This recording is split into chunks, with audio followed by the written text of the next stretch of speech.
Hey, fellow Aquas, how y'all doing? We're going to be doing your April general reading here. So, in your meditation, first things first, I saw a giraffe. But of course, I don't know why, I never really thought of it before, but I feel like the giraffe is a beautiful representation of Aquarian energy. If you think about it, I mean, it's one of those animals where you don't mistake it for anything else. A giraffe is a giraffe, even with its silhouette, right? It's like one of the most unique looking animals there is, and so I love that for Aquarian energy. First off, giraffe also equates to, especially because that's how it is depicted here in the Leeza Robertson animal tarot deck. It equates to a Three of Pentacles energy, which is very much about the work that you do, but it's also about your personal perspective and artistry, right? Your unique you, your unique self, your unique way of approaching and seeing the world. So I saw this giraffe, just here for it. It was eating some leaves off some branches that only it could reach, being a giraffe, right? It's interesting. And then what was going on behind this giraffe was, I don't know if anyone's going to know what I'm talking about when I reference this, but way back in the old days, there used to be something called, I think it was called like Now Music. I don't even know if it's still going on, but back when there were CDs, Now Music would come out. It was basically a compilation of the top 40 hits at that time or whatever have you. So it was interesting because behind this giraffe, I saw greatest hits of the last several decades. I saw New Kids on the Block, Honey. I saw Vanilla Ice. I, heard some Queen. It was like this review, right, of the past hits, interestingly enough. And then this giraffe was in the forefront, and then I saw it, funnily enough, put on some shades, like some sunglasses, and continue to just chew away. And then I saw this giraffe turn around, and it got very, very quiet. And then I saw it walking through a field of wheat, golden wheat, which is a symbol, 222 on the timer, which is a symbol of prosperity and abundance and material wealth, okay? I saw it walking through this field and then sitting down, it was really hilarious, sitting down and just reading a book, really happy within its own company. I feel like there's an aspect here where for this time in April, it feels like this time is less about you necessarily doing the most from a physical sphere in terms of like going after it and go get it. It's the time to like run off into the, the distance and do it, all of this, energy, right? Which is afoot for sure. But there's this aspect that's coming up for you about inner movement and stillness, and taking the time to allow your instincts to direct you as to what your point of focus or investigation is. And finding enjoyment in the investigation of something, the research of something, right? Because with the reading of the book, right? And allowing your senses to move you and allowing your whims to inform you. I feel like mostly because the whims are not actually just whims. They're your intuition coming in, right? Because giraffe is also about foresight, clairvoyance, higher perspective, right? I can't imagine why being a giraffe, right? So there's an aspect here where there's a higher self coming into play going, hey. Read this book, fall down this rabbit hole, research this, investigate this, look into this, watch this.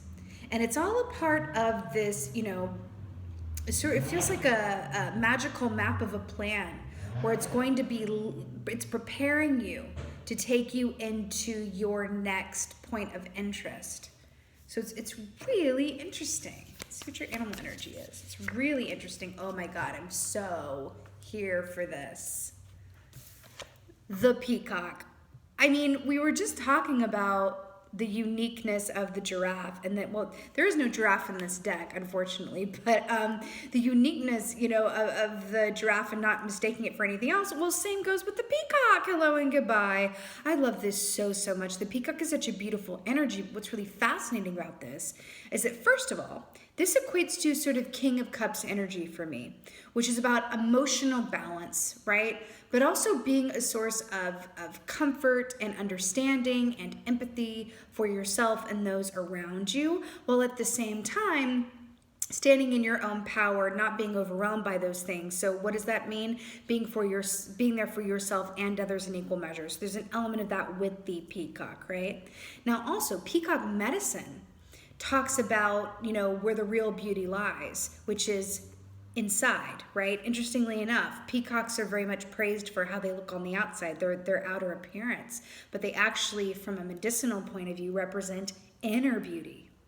And when we focus on, you know, what is inside of us, what the world can't see, right? The more beautiful and, well, the more beautifully and well we tend to that garden, that internal garden, then that is what externalizes for others to see, right? It's what do we say? It's the inside wants out. It's that inside, right? That when cultivated well is able to be seen from a, you know, external perspective. So really, really beautiful. All these look like the eyes too. There's also an aspect that with peacock energy as well when we talk about the sight and the third eye, right?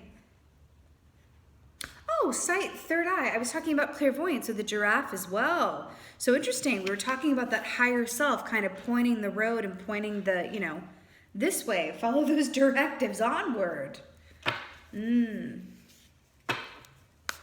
Peacock, such a beautiful energy. Oh, wow. I'm here for it. Okay.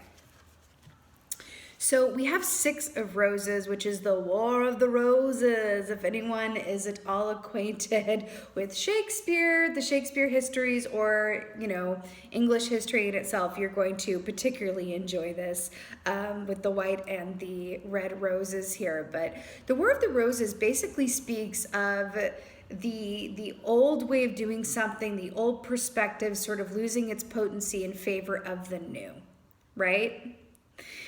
Take a minute to look at this. So we have, you know, the York side, right, with the white roses here, and then we have the Plantagenets with the red roses here. And then do you see this flag on the ground that has both of these roses coming together with the red and the white, right? See how it's on the ground and not being lifted upwards, and then we have the stormy sky and these 2 different mountains and point of views here as well. Do you remember when I was talking about at the very beginning of this, where there's this call to not necessarily do the most right now in terms of, like, you know, external physical activity, but taking the time to cultivate and allowing yourself to be moved by divine inspiration in terms of wherever your whims, and I'm using air quotes with that, with my vocal, you know, intonation, right? Allowing yourself to move from that place, even though you may not know why or where it's going to take you, but it's that time to cultivate from the inside, right? Because it's prepping you for your path forward. And I find that it's really kind of lovely how that's being depicted here, because here we have a standstill, a stalemate, right? Where this old path is down here on the ground and it's making way for the new. Do you remember when I saw the giraffe cutting through that field of wheat, just walking and then sat with a book and like was in its own energy? So that's really beautiful how that's coming across here as well. You know, also with the War of the Roses, you know, this was a battle. This was, you know, a huge form of disagreement that went on and on and on and led to a lot of death and drama and travesty and whatever else. The 6 of Roses also, you know, it harkens to a 6 of Cups energy, but it speaks to sort of the dark side of, you know, continuing to hang on to people, places, things, or aspects of ourselves that might be comfortable because it's familiar, but no longer serve us. And you're being asked to kind of like go within and kind of figure out like, how am I participating in the aspects of my reality that maybe I don't love? And that requires some going inside time, right? Remember cultivating the inner landscape here with the peacock? All right, this is going on. Oh, I love it. This has been coming up a lot. So we have the One of Forces, the Akashic field. So the One of Forces equates to the Ace of Wands, which is really beautiful. Here we have the Aurora Borealis realness, right? This is an untapped plethora, right, of energy. This is just absolute creative force, inspiration energy, right? Interesting. Because we were talking about, you know, you being set up to be guided onward, right? It's like being led or having certain feelings around, God, I feel like reading everything this author wrote. You know what I mean? I feel like signing up for that. I feel like learning this language for some reason. I'm just going to follow it. I feel like, right? It's that points of investigation, right? It feels like you're being prepped for something that's coming towards you that's very, very positive, right? So then we have the Akashic field, which is absolutely speaking to that. Also interesting that we're talking about laying down flags of things that may be comfortable because it's familiar but no longer serve, and go, you know what? I'm not who I was before, right? I have undergone a certain change. Peacock with that King of Cups and emotional balance and being there for myself and others in equal measure. Maybe that takes a different form right now than it did before. Maybe there's certain relationships or people who leaned on you pretty heavily, or it wasn't reciprocal, or maybe, in either direction, right? Maybe you were leaning on others a little more heavily than they were able to lean on you for whatever, reason. And you're being guided around towards, you know what? I'm looking for that sweet, sweet balance. I'm looking for that sweet, sweet balance where I'm cultivating what's going on with me internally so that I can move forward in a direction that is very fulfilling, productive, and where I feel like I'm leaving my piece of the earth better than how I found it, right? It feels like perspective is very much at play. That's definitely going on with the collective energy right now. It's perspective, right? And this feels like you're invited to kind of, first you have to acknowledge how you have maybe co-created and participated in either relationships or situations or aspects of yourself that, are familiar but not constructive or healthy or fulfilling anymore. And by doing so, you have access to this untapped potential moving forward. What I really like about this though, is that it doesn't have a definite shape to it. Do you see how it's sort of like just like an open, beautiful aurora borealis blob in the sky? Oh, blob, what a beautiful word. But I like that because this means that you can shape it and form it to whatever it is you desire, right? You don't have to know where something is going to end up to enjoy the getting there, right? Oh my gosh. Wow. 6 of Scrolls, the Sands of Time. So this is really, really interesting. So the sands, first of all, I'm loving how like rolling up the sleeves and getting to work is happening here, right? The 6 of Scrolls. So with the Sands of Time, this very much speaks of, well, you don't say time, right? But also our relationship to time. It's funny how this is being laid out and how, let's just storyboard this right quick.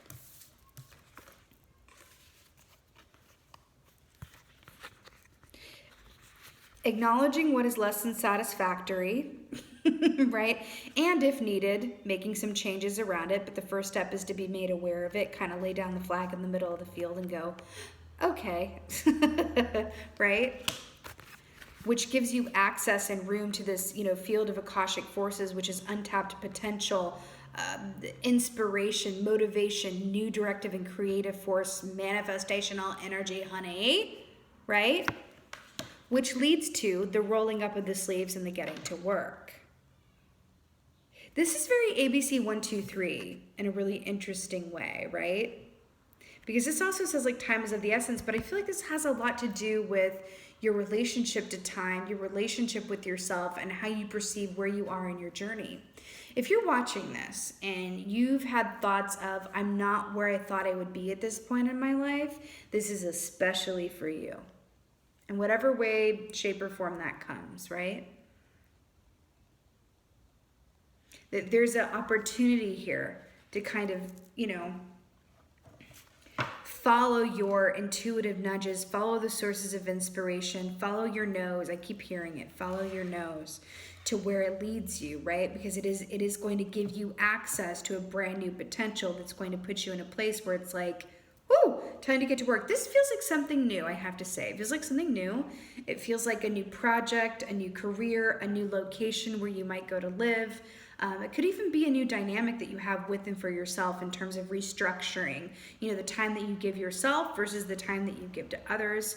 Also, there is something with the public eye that's coming in here as well with the peacock, because there's also an aspect of that animal energy that relates to being seen. So especially You know, for those of you in a line of work that could lend itself to being in the public eye or being seen, or in any way where, you know, you are at the forefront of something, whether it's being, you know, leading or from a visual sphere, this feels incredibly pertinent for you as well. I'm also hearing for some of you as well, sometimes we can self-sabotage ourselves and call it something else. Oh my God, obviously the Emperor. Sometimes we can self-sabotage ourselves and call it something else. You're being asked to actually be quite vigilant with yourself in terms of how you see yourself, and observe yourself and go, call BS on yourself. And I say that with love. Call BS on yourself. Or as you see it, it's like, what do I mean by this? What do I mean by this? So when I say that sometimes we can self-sabotage ourselves and call it something else, right? This can take a lot of different shapes or forms, but let's say that we are have a relationship with a family member, and I'm getting that because the Emperor is like a dad energy here, right? Or a boss energy. Let's say that, oh, you know what? Let's go with boss. That feels good.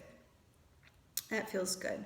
So let's say that we have a boss. We're in a work situation where our boss is just an absolute energy vampire and calls us after hours and demands a lot and is not there to help or answer questions, and it's not a workable or healthy dynamic in any way, shape, or form. There's a lot of conflict, there's a lot of confusion, lack of communication, like I said, but we take that and go, well, you know, instead of seeing that for what it is and acknowledging that this is not working, which would then incite me to either A, say something, or B, leave, I'm too scared of what would happen on the other side of me either not having a job at all, or the retaliation that might come as a result of me speaking up with and for myself. So the self-sabotage comes in to say, oh, well, they're just having a bad day, week, month. Things will get better next quarter.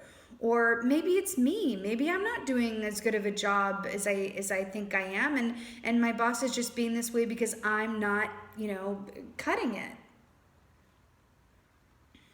So in that example, you know, that would be like, you know, self-deprecation or making excuses in the form of self-sabotage, right? Whereas the writing is on the wall and you know it good and well. And you're at that moment where you're like, well, I'm going to keep staying miserable because it's comfortable in that I know I'm going to continue to get a paycheck, and at least I wouldn't have to start over somewhere else completely new. This boss is terrible. I hate this job, but I do know how to do it pretty well. That's an example of a broader scope, okay? But you are being asked to be vigilant with yourself and look inside and go like, how am I co-creating circumstances either within or around me that are no longer ideal, or maybe were never ideal, and now I'm just gonna get really clear on it, right? You're being asked to do that. And I keep hearing restructuring. You know how companies will go through like restructuring? And they say, oh, we're restructuring, which is just another way of saying like, we're gonna be doing layoffs. Right? You're being asked to restructure in a way. Restructure in a way that whatever it takes. I feel like this is like the advice as well. Whatever leads to your emotional balance and fulfillment, restructure. Okay? That may come in the form of you doing layoffs like in your life in some way, shape, or form. And I do feel like for a good group of you guys, this is highly personal. Highly personal, right? Do you ever exhaust yeah, exactly. Do you ever exhaust yourself of your own like fear, or get so tired of being afraid of something that you're just like, oh my God, I've exhausted myself. I'm tired of the analysis paralysis, the loop. I'm just gonna like move forward regardless of what happens, because the wondering what if or having the fear has got to be worse than whatever is going to happen on the other side of this. There's an element of that. And then we have the Seven of Wands here. Really interesting how this is coming up with the Akashic field. I'm also really drawn to the fact that this is Ace of Wands, traditionally speaking, plus 7 is 8 of Wands, which is upward movement and ascension. This really feels like a way station. You're being asked to, you know, restructure with him for yourself in some way, shape, or form. This could be for some of you, you know, getting clear with yourself about what do you tell yourself that you can't do, or that you're not good at, or that you're too old for, or that you're too young for, or what is it about where you are in your life that you thought you would be somewhere different by now, or you wish for it? Something about that. You're being asked to get clear on what that is and balance that perspective from a place of emotional health, right? And I'm here with the peacock here too. In terms of, they're about being seen, you're being asked to take a good look and see yourself. And by seeing yourself clearly, your given circumstances will thus become quite clear as well. For some of you guys, things are going pretty well. And it's just about tweaking some finer points, right? As to how to, improve it even more so to align you to this new direction. Because, listen, on a base level, there is a new direction coming, right? In whatever way, shape, or form. You're just being given the opportunity to work within this energy to align yourself to the potential, right? So 7 of Wands, traditionally speaking, this is that I always hear that John Mayer song whenever I pull this key, which is that bigger than my body gives me credit for realness, right? So this is about understanding that whatever obstacles are around you, whatever effort is needed or involved, you are absolutely more than capable, and it starts with the mindset, right, of surmounting those obstacles and emerging victorious, right? But your success will be directly proportionate to the effort that you put in. Whoa. That feels like rather the point. Your success will be directly proportionate to the effort that you put in. I'm seeing an equation like success equals it, right? It feels very important. Very important. Okay. For those of you who resonated when I said I'm not where I thought I would be at this age, or I thought I would, have this by now, or I thought I would have gotten over this by now, or I thought I would have, whatever it is by now. You're being asked to be honest with yourself in terms of how did you co-create this situation with and for yourself? Meaning, for an example, let's say that you thought that you're single, right? And you thought that you would be married with children, for an example, married with children by now, right? Maybe reframe that for yourself and go well, how have I in some way, shape, or form benefited from either staying in a relationship that I knew was never going to lead to that, right? Or engaging in activities or ways of thinking or whatever have you that were not conducive to a partnership that would lead to that, right? So how have what I think that I wanted, how have my actions maybe not lined up with that? Or how have my internal thoughts not lined up with that? You're being asked to be honest with yourself about that. And not because, you're going to get a rap on the knuckles. It's just about you're being invited to really get clear around that so that you can, make whatever shifts feel right or not right for you to make, right? You do whatever you like, right? Maybe this for you is I'm going to take stock of where I've been and what I've done to get here. And okay, I feel like I'm at peace about it. And all right, I've made some changes recently that I feel like, all right, are going to line me forward, and I'm ready and set to go. Right? Whatever this is for you. But there is an aspect where you are really being asked to cultivate your inner landscape here and really sort of align and balance the effort that you make going forward, and realizing that your success and what you manifest from here on out, it paused. What you manifest from here on out is absolutely and completely up to you, in alignment with the choices that you have yet to make, right? Is there a greater plan? Yes, there is a greater plan at play, absolutely. But you can work within that greater plan because ultimately we are our choices, and that's what it is, okay? Sands of time.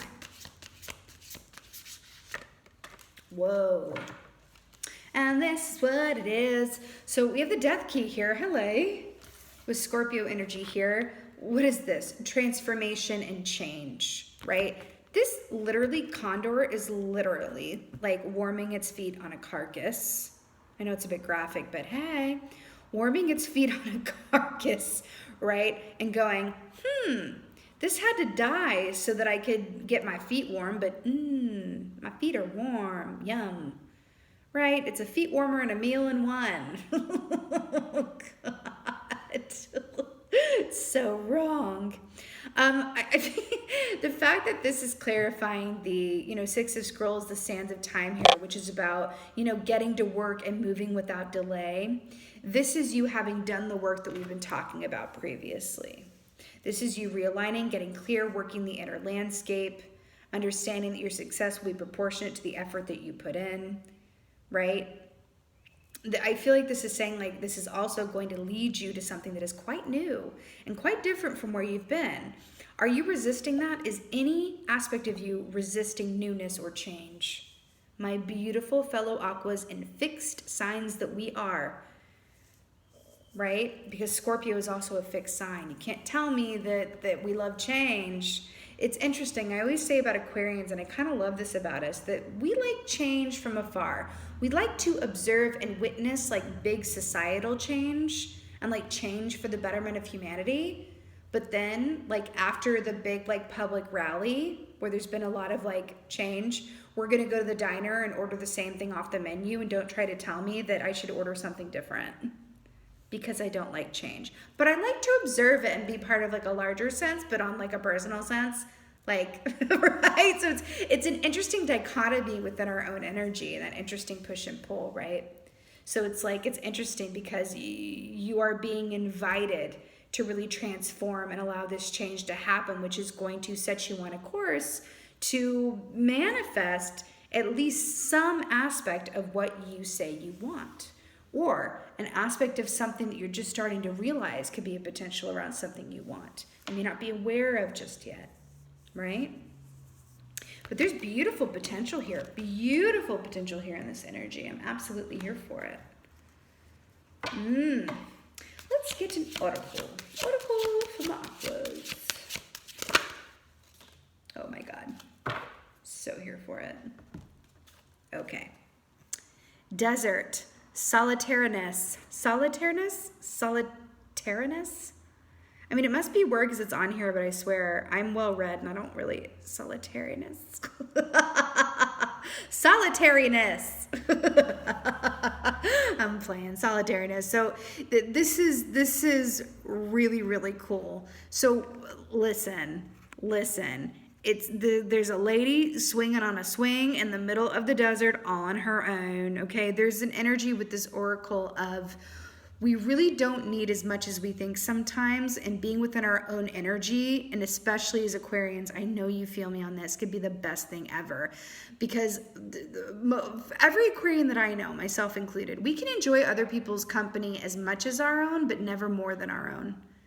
And sometimes, and I always joke and say this, but I think it's quite true, that if ever we get into a committed relationship with someone, then it's going to be with someone whose company that we enjoy just as much as our own, to where we would sacrifice our own beloved alone time to be with them. That is no small thing. People might laugh that off, but that is for real, right? That's an honor. It's like, hey, I'm choosing to like couple with you and like share my precious alone time like with you. You're welcome. No, but really, like, this energy here is really about being with and for yourself. And I love this because remember when I saw the giraffe? And going and reading a book and like having the shades and being in its own energy and doing that work of the inner landscaping? That's what you're being called to do right now. And it's really beautiful. But here's what I'm getting from this. This isn't because we are the water bearers, right? And then we're looking at the desert here. I don't feel like for a lot of you, this is going to be literal in terms of separating yourself from a lot of people or stimuli.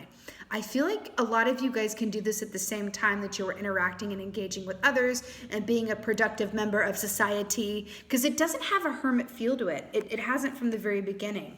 But it is similar in terms of, taking the time to really allow yourself to be open to your instincts and where you're being guided and points of interest and research and, all of points of focus with this one of forces, right? And what kind of effort do I want to put towards something so that I can be successful at it, right? And what ways have I been clinging to, things that are familiar but are no longer working, whether within myself or around me? That takes going within to figure that out, right? Or at least to be open to inspiration around that, right? I'm really drawn to the 3 birds in the tree here as well, which speak of messengers. You know, what do we say about birds? They're messengers of spirit, right? And there's an aspect here as well, especially with the number 3, right? With the mind, body, spirit connection, the wholeness.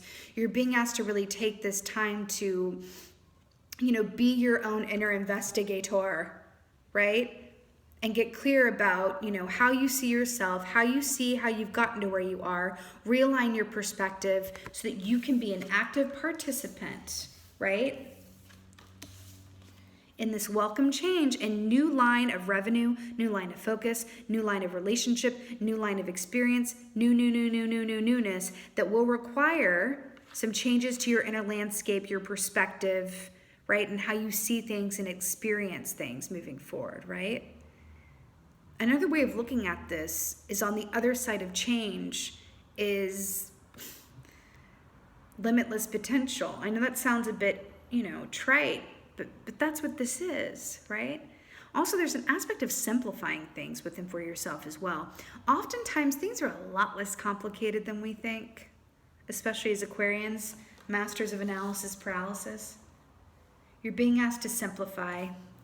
Click into that third eye to see clearly, while also incorporating your emotions, being the water bearers that we are. We are in a unique position to have access to our emotions while at the same time staying in our mental observation and therefore, you know, being the water bearer, having access to the emotions without being ruled by them. You're being asked to really click into that ability now. And as a result, move ahead into something that is wonderfully new and very welcome. Okay, Aquarians, that is the 1, 2, 3, the ABC, and the XYZ of it. This is your April general reading. I so hope that this helped and resonated. I really, really love this for you guys. It's a really beautiful potential here. With that being said, just thank you. Thank you so much for being here. Please do hit me up in the comments. Let me know what you think about all this realness and how this might resonate with and for you, how you guys are doing, what's going on. And with that being said, just thank you again and again and again, always, for being here. And most of all, thank you for being you. And be well. Until next time.